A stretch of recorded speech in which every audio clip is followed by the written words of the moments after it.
Hey guys, it's Damien again from Marketing Food Online. Sorry about the laughing.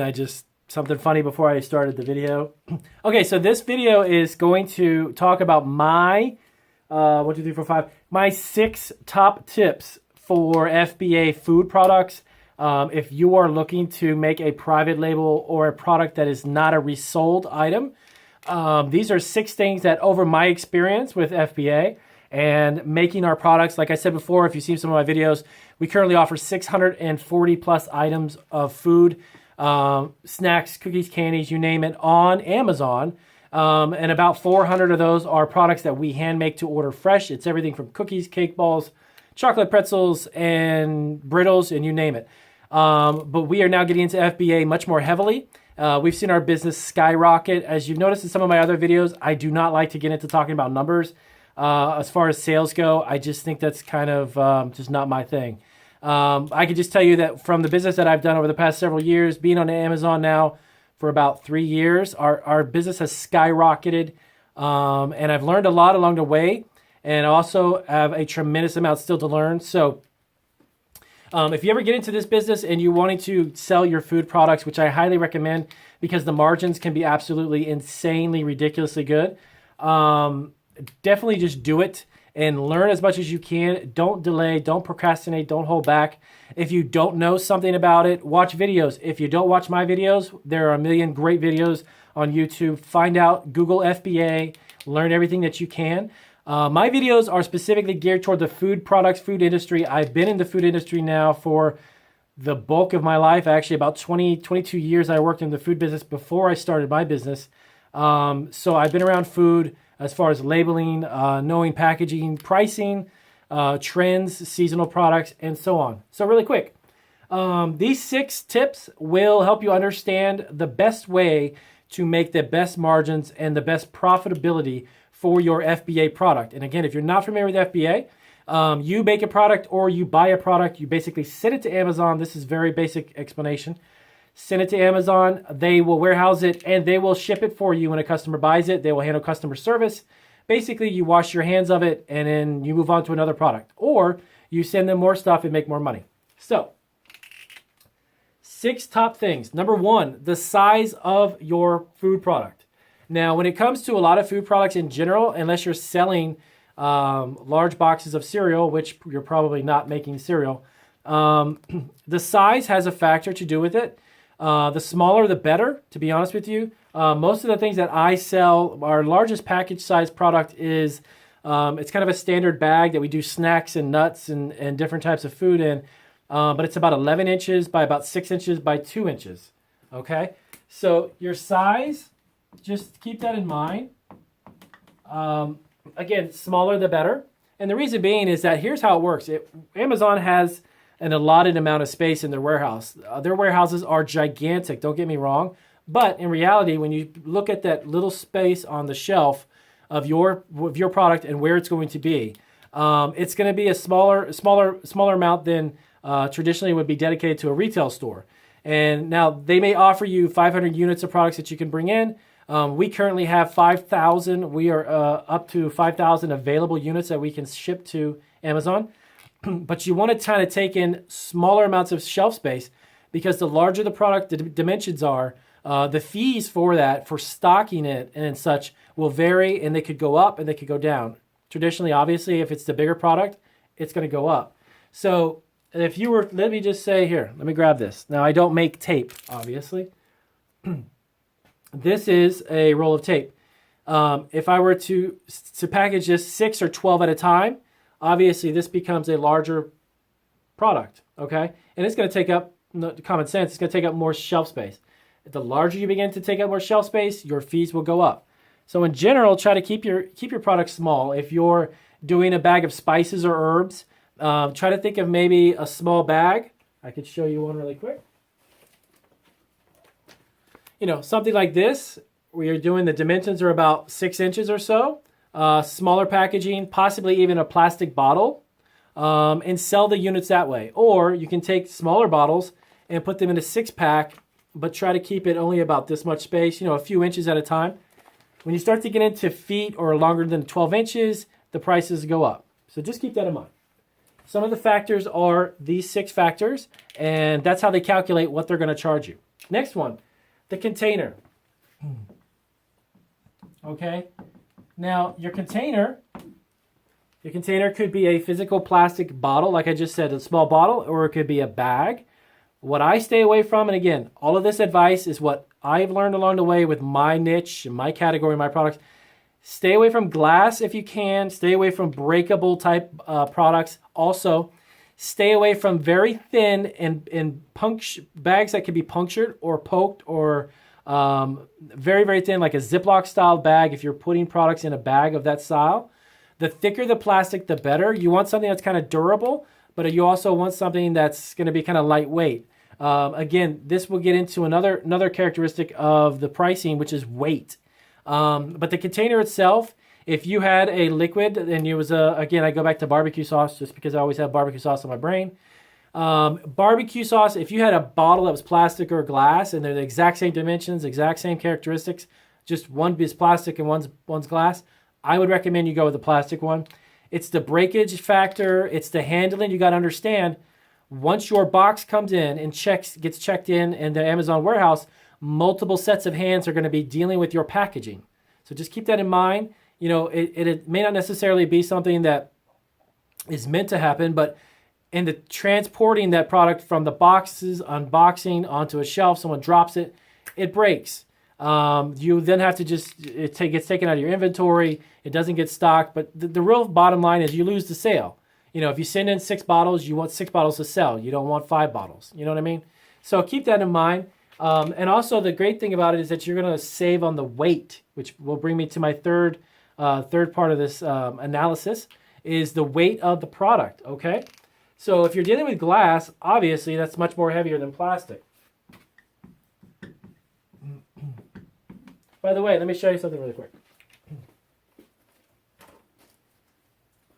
So we have a lot of products that get bagged in this type of a bag. Now you can see that obviously it's made of plastic, but this bag is very, very dense, okay? This is almost puncture proof. This actually is waterproof. Once it's sealed on the top, we heat seal it on the top. This bag, which a lot of our pretzels, our chocolate covered pretzels and such get put into, this is much more flimsy, and you can see the difference. It's not as thick. It's very thin. Now, I actually don't send chocolate-covered pretzels into FBA. I'm just trying to show you the difference in bags and plastics. There are different types of thicknesses of bags, so keep that in mind too, okay? All right, number 3, the weight. Okay, weight's a factor when it comes to FBA determining how much your fees are going to be. Obviously, again, common sense. The heavier the product, the bigger the product, the more breakable it is, all that good stuff, it's going to cost you more, okay? So this is something that I learned about with a line of our brittles, our candy brittles. I had started off at doing 1 pound bags, and we're actually now starting to contemplate bringing 1 pound bags down to about 14 or 13 ounces. And there's a reason for that, because once we get our products checked into FBA, it gets put up on the shelf, all the information's double checked and verified. When you send in a 1 pound product, and of course that's the net weight, the additional packaging itself will push that 1 pound just over the 1 pound limit. And once you've surpassed that, of course, the fees start to go up, okay? But if we bring it down to about 13 or 14 ounces plus the bag or container, we can keep it just underneath that 1 pound, our fees go down. So great tip to know about the weight. Weight is super, super important when they determine that they're going to charge you, because it sets you in a different bracket, okay? Anything over 1 pound and on, and it goes in increments. It goes up to 5, 10, 15, 20, 30, 40 pounds. All of that has a big factor with what they're going to charge you, okay? So if you're packaging something like, again, a marinade, and it's a liquid bottle, if you're thinking about, 16 ounces, maybe more than that, 32 ounces, keep it in mind. Try to keep it below the 1 pound mark if you can, if that's how you want to package your product, and your fees are going to be a lot less. Okay, so we've got size, container, and weight. Okay, so the other thing to think about, and now this doesn't necessarily have to do with the pricing of the fees, but you need to keep this in mind. This is something I learned the hard way when I first started selling on eBay.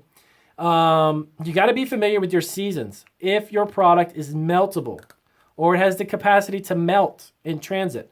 Okay, so that's one reason why I just said about, I showed you the bag about the chocolate covered pretzels. We do not send chocolate covered pretzels into FBA at all. There's multiple reasons, and I won't get into all of them right now, but breakage, heat sensitive, chocolate, obviously, covering pretzels, and a slew of other reasons. So what you might want to do is keep in mind the seasons, okay? And this is something that has to do with your forecasting. And again, that's a whole nother video itself. But when you start to project your sales and you start to forecast what you're going to sell for certain seasons, keep in mind temperature if you have heat-sensitive food products, okay? There is actually an email that I just got from Amazon. It goes out to all sellers that sell food or chocolate-related products, is that they stop taking products and they will actually ask you to remove products after May 1st, I believe it is, if it is a heat-sensitive type of item. Because at the end of the day, neither you or Amazon wants to send a customer a heat-sensitive item that's going to require ice packs and can melt. The quality of the product is a question and all that stuff. You don't want to deal with all that. We actually do, during the hot summer times, we still sell chocolate products directly from us to our customer. But again, I do not send stuff to FBA because we actually provide ice packs free of charge. We have it actually included into our price point. So everything that we sell will be accompanied with some type of ice pack. That's good if you're selling from yourself to a customer, okay? Now, if you've got products like dry products, let's say it's an herb, it's a blend, a seasoned blend. If it's nuts, snacks, chips, pretzels, you ain't got to worry about all that heat-sensitive stuff. That's year-round. That's the beauty of that stuff. But remember, anything like hard candies, truffles, those types of things, don't do it. Okay. Weight and heat-sensitive items. Okay. I'm just going to write heat, so I'm already taking up 12 minutes of your time. Okay, seasonal products. Okay, so again, if you're making a food product and you have seasonal packaging, keep that in mind. Believe it or not, you can package, and the candy companies do this all the time. Any food product literally can be packaged to appeal to any season. That's my opinion. I believe that to be true. Everything that you do, and again, even if it was, again, a marinade, a liquid marinade, if you have a special wrap or a holiday wrap, there are people who will buy barbecue sauces for a family member for Christmas, maybe even for a birthday, maybe even for any special event or get-together. If they want to, you offer that in some type of packaging that, again, you got to forecast that, project it out. If you're going to sell at Christmas time, you want to sell barbecue sauce with the Christmas wrap around and a label, you need to start getting it going around October, November, even September. Back to August, maybe even, between August and September, and start loading up FBA, getting it in inventory for the holiday season for Q4. So think about that. Seasonal products, you can drive more sales if you can appeal to the packaging, okay? All right, so seasonal. And lastly, this is my own opinion, and this is my last tip. I see it work very well on Amazon, and I do it all the time. Make sure or figure out if your product is easy to bundle, okay? I'm a huge believer in bundling products.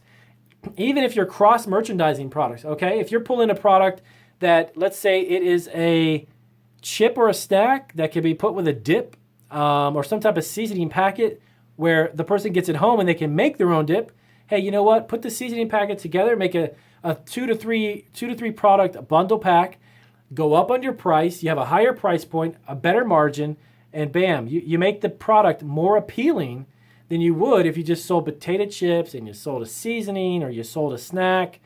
Bring them together, consolidate it, make the customer buy a larger price point, higher price point item, and they'll be happy because they've got a whole bunch of products. Maybe they're going to give it to somebody as a gift. Try to figure out a way that you can actually easily bundle products together. And if you do that, you're going to appeal to a bigger audience, okay? So these are some ideas to keep in mind. My marker's going dry. So these are some ideas to keep in mind if you are getting into selling food online, specifically around FBA. Make sure you keep this stuff in mind. If you're going to create or develop a new product, these are some factors you might want to think about. A lot of people don't. I've actually talked to some people who've emailed me, and some of them have products that are in containers that I've told them, please, I would highly recommend you change it. to try to better your sales. That's basically it. So I hope this information helps you out. Give me a thumbs up, guys, if you do. I appreciate everybody who is actually a subscriber. And if you have a friend or a family member who could benefit from my videos, please send in my videos. Let them know. And my other channel, my premium channel I've been talking about, will be up very, very, very soon. And I will let you guys know. So I hope that tip helps, and hope you guys have a great day. Thanks.